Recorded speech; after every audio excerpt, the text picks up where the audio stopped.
El otro día estábamos en Barcelona, la presentación de Fuji, y en vez de volver a Canarias, pasamos por Madrid para estar durante un par de días documentando el campeonato de España de pasteleros, vamos a llamarlo así. En realidad no se llama de esa forma, pero bueno, viene a ser eso. Uno de nuestros clientes, Alexis García, se presentaba para intentar ser proclamado MAPE, con 2M, que significa Mejor Maestro Artesano Pastelero de España. Y el hombre se lo había currado muchísimo y nos dijo, oye, ¿podéis venir y hacerme algunas fotos y algún vídeo y demás? Y nosotros dijimos, claro. Y fuimos para allá. Y uno de los días vi de repente un cartel por fuera de IFEMA que decía Pabellón 14, Feria del Café. Y le dije a Ángel, si nosotros estamos en el 12, tiene que estar cerca. Efectivamente, se podía ir por dentro, así que fuimos andando en un momento dado que nos apetecía mucho tomar un café y ¡wow! Universo universo paralelo. Cualquier amante del café fliparía ahí. O sea, yo estaba que no daba abasto. Vi cosas que no sabía ni que existían. Grifos como si fueran de cerveza, pero para café. O sea, movidas muy locas. Bueno, compré varios cafés, me los traje para Canarias. Todos los que entraban dentro de mi maleta, en realidad. Y claro, llevo ya tomando café bueno un tiempo y se nota la diferencia, la verdad que sí. Entonces, yo hoy quería hablarte de otra historia completamente diferente, pero me pareció interesante contarte esto del café para darte envidia si te gusta el buen café. De todas formas, hay un par de empresas que son como muy punteras. Algunas están en Barcelona, otras están en Madrid y venden online. Y yo creo que voy a empezar a pedir café online, aparte de ir aquí a las cafeterías de la isla, que son muy buenas también, a pillarles de vez en cuando, pero también por probar cosas de por ahí, ¿no? Y me hace bastante ilusión. Bueno, quería hablarte hoy de los inicios de mi carrera fotográfica. Más particularmente es cómo llegué yo a la fotografía profesional. Entonces he pensado en comenzar de niño e ir avanzando hasta el momento en el que decidí ya de una ser fotógrafo profesional. Obviamente saltándome cosas porque fueron muchos años de mi vida. Así que dame esa licencia de saltarme algunas partes para que esto no sea muy aburrido. Yo no recuerdo cuándo fue la primera vez que descubrí la fotografía. No tengo una noción específica de qué día exactamente yo me di cuenta de lo que era una fotografía, porque uno desde que nace ya hay fotografías, las ves en las paredes y demás. Sin embargo, la cámara fotográfica digital sí tengo exactamente el dato de cuándo la descubrí. Y resulta que mi tío Julio tenía una cámara de 1 megapíxel que había comprado, siendo él como muy moderno en ese momento, y era el día del concurso de pesca en el pueblo. Y entonces Julio bajó con su cámara, era una cámara compacta, e hizo algunas fotografías digitales. Y cuando subimos del concurso de pesca, él ya la había sacado en papel, en una impresora. Los píxeles eran así de gordos, ¿vale? Pero la imagen nos voló la cabeza porque no entendíamos cómo había sido capaz de revelarla e imprimirla y enseñárnosla en cuestión de 1 hora o menos, ¿no? Y entonces fue cuando nos dijo, no, es una cámara digital, fíjate que aquí detrás se ve. Entonces, pero ¿y cómo digital? Una volada. Era algo surrealista. Es como si ahora te digo, no sé, que puedo recrear tu boda cogiendo una fotografía tuya de Instagram y una de tu pareja y te recreo la boda, le pongo dónde es y la inteligencia artificial me da un reportaje de boda mega real, que tú lo ves y dices, eso somos nosotros, ¿no? Pues te volaría la cabeza, algo así, esa fue la sensación. Entonces yo me quedé fascinado con la idea de la fotografía digital. Más que la fotografía, a mí lo que me llamaba la atención era la tecnología que había detrás. Era más geek que friki fotógrafo, ¿sabes? Fueron pasando los años, empecé a comprar cámaras compactas, siendo yo adolescente, y empecé a disfrutarlas muchísimo. Me compré de todo. Tuve una cámara de Olympus, tuve una cámara o dos de Canon. Había una de Canon que me fascinaba, era como más pequeñita que una caja de cigarros y más finita, y era estética, era impresionante, me fascinaba esa cámara. Todavía a día de hoy me fascina. La pena es que no la voy a encontrar nunca más porque son cámaras que ya no se fabrican, pero aquella en particular era una cámara muy estética, completamente plateada, entera. Todo, botones, zoom, todo, absolutamente todo era plateado y brillaba muchísimo. Tuve una de Olympus azul que le podía salpicar un poco el agua y era como un poquito más estanca. Tuve una de Nikon, una Coolpix, que ya era un poquito más grandita y grababa vídeos en 400 píxeles o algo así. No me acuerdo cuál era la medida exacta, pero recuerdo que no tenía sonido. Entonces yo le decía a la gente lo que tenía que hacer. Yo grababa a mis amigos y les decía, ¡saluda, saluda! Y mis amigos, ¡hey! Haciendo gilipollas, ¿no? Y todo eso fue mi adolescencia. Todos esos inputs que te estoy contando. Me lo gocé muchísimo. No tenía ni idea de cómo se hacía una foto, pero me lo gocé muchísimo. Entonces yo practicaba voleibol, se me daba bastante bien. Habíamos sido seleccionados para jugar representando la selección autonómica de Canarias. Habíamos estado en concentraciones, habíamos viajado y disfrutábamos mucho de los momentos entre amigos, pues haciéndonos fotos con esa cámara que yo cargaba, ¿no? Yo te hago la foto a ti, tú me la haces a mí, mira para un lado, tal, hasta el máquina.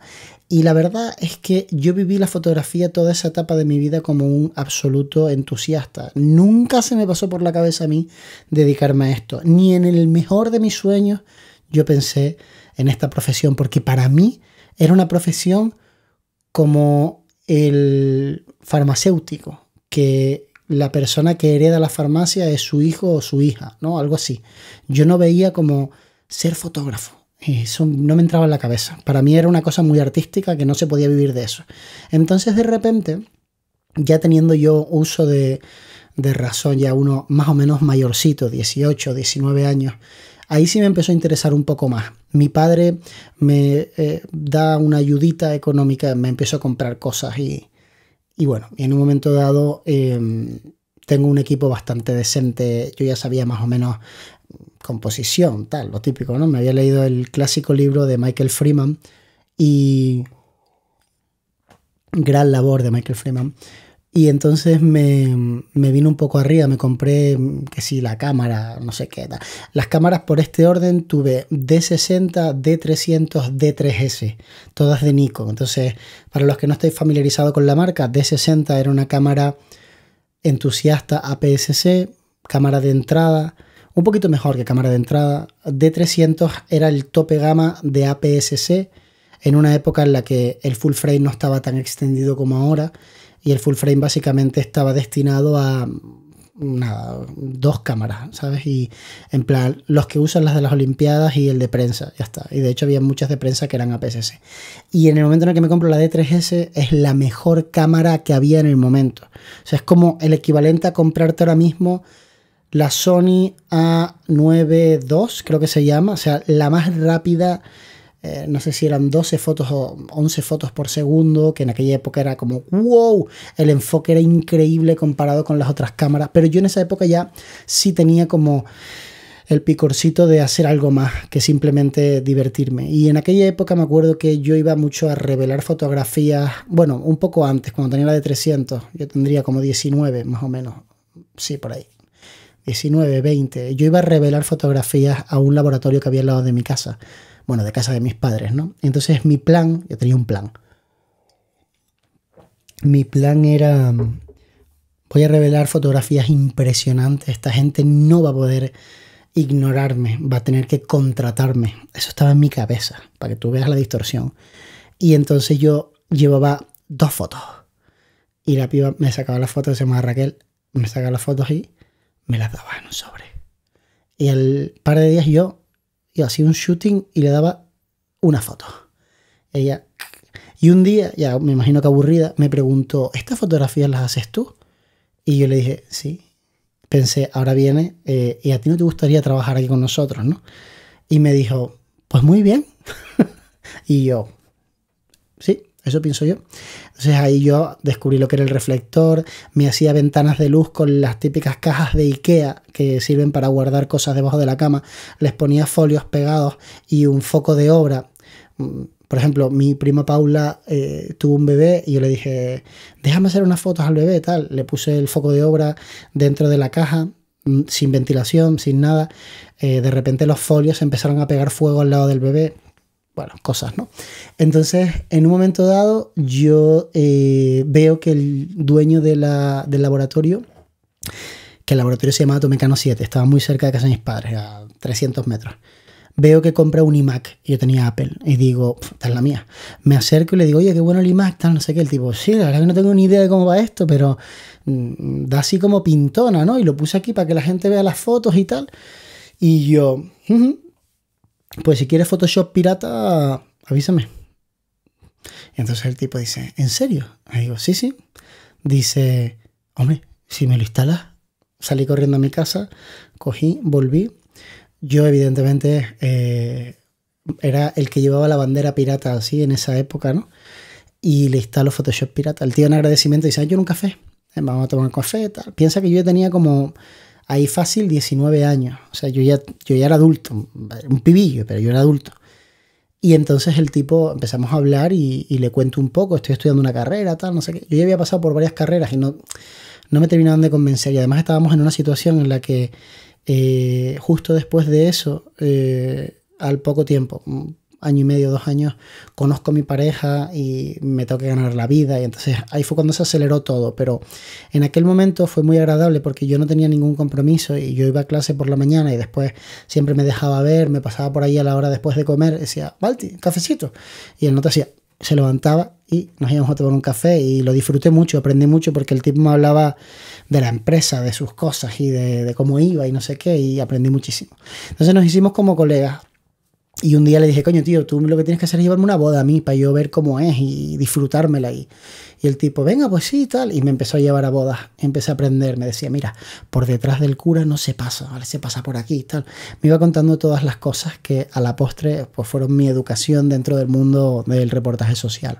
En un momento dado a él le invitan a Barcelona a ver una presentación en el Sonimag, una feria gigantesca que se hacía antiguamente, de un fotógrafo que se llama Yerbant. Y es un fotógrafo que es tan crack que el tipo montó en medio de la ciudad, en la zona más pija de su ciudad, montó un estudio súper increíble y durante un año entero, o eso nos contó él a nosotros aquel día, estuvo diciéndole a todo el mundo que tenía todas las fechas llenas. Y con eso consiguió hacer un bluff de que todo el mundo dijera, no, este tío es imposible de contratar, hay que contratarlo mucho antes. Está. El tipo se convirtió en un fotógrafo internacional brutal. Ese tío en aquella época, año 2008, 2009, ya grababa con Red las prebodas y de ahí sacaba los fotogramas para hacer un álbum. O sea, ese tío vivía en el año 3000 más o menos, ¿no? Entonces, nada, siempre ha habido gente que vive en el año 3000. Y la cosa fue que en aquella época salió la D700 de Nikon. ¿Os acordáis? Fue la primera cámara con la que tú podías disparar sin utilizar el flash y subir el ISO hasta 3200.